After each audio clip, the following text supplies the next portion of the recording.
exploiter. Le port de Conakry, Bamako est plus proche du port de Conakry par rapport à Dakar de 200 km. 200 km.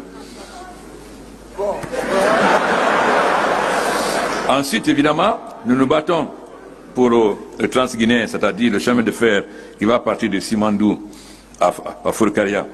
Mais vous savez, nous avons beaucoup souffert des multinationales. Rio Tinto a gelé notre minerai de fer. Comme on gère en jachère, comme on met un champ en jachère pour exploiter son minerai de fer d'Australie.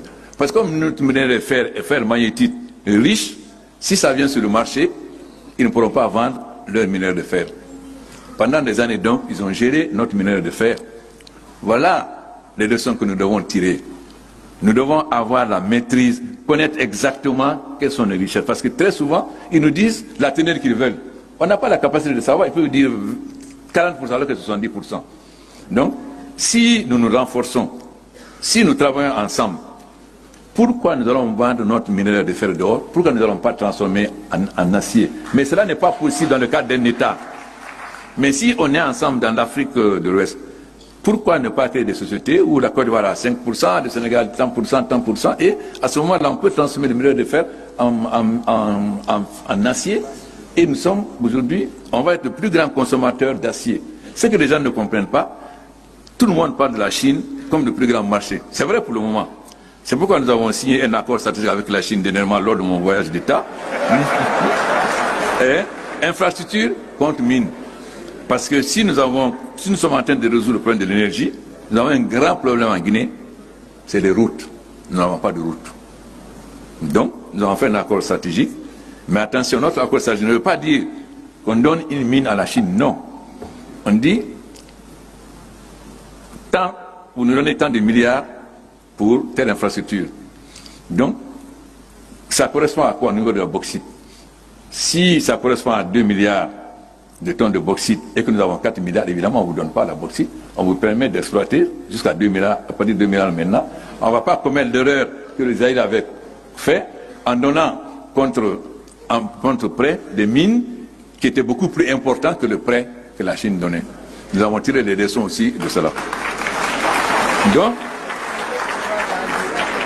il est important que vous insistiez sur l'intégration africaine.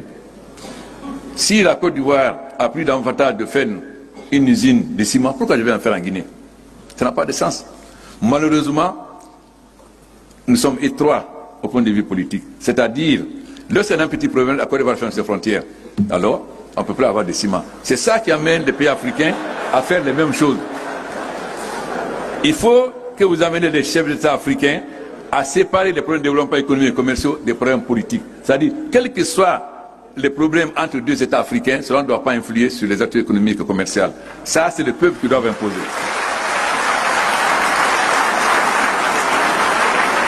Mais ça, vous devez nous l'imposer.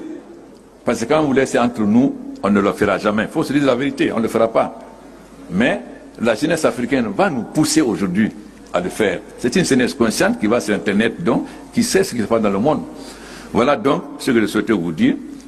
En souhaitant que nous collaborons pour transformer la matière première sur place, tous les jours, quand vous prenez France 24, tant de morts dans le désert libyen, tant de morts en Méditerranée.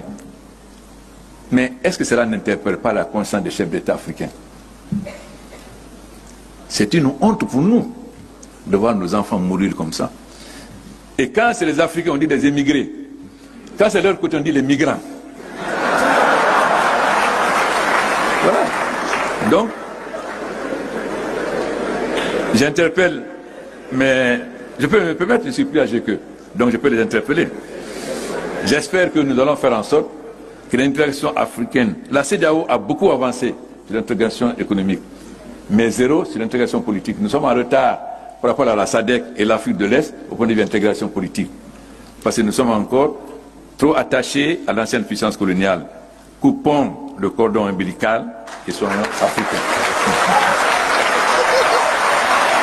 Le président de la République de Guinée, Alpha Condé, président en exercice de l'Union africaine, il a dit quelque chose de très important. Il faut trouver du travail aux jeunes.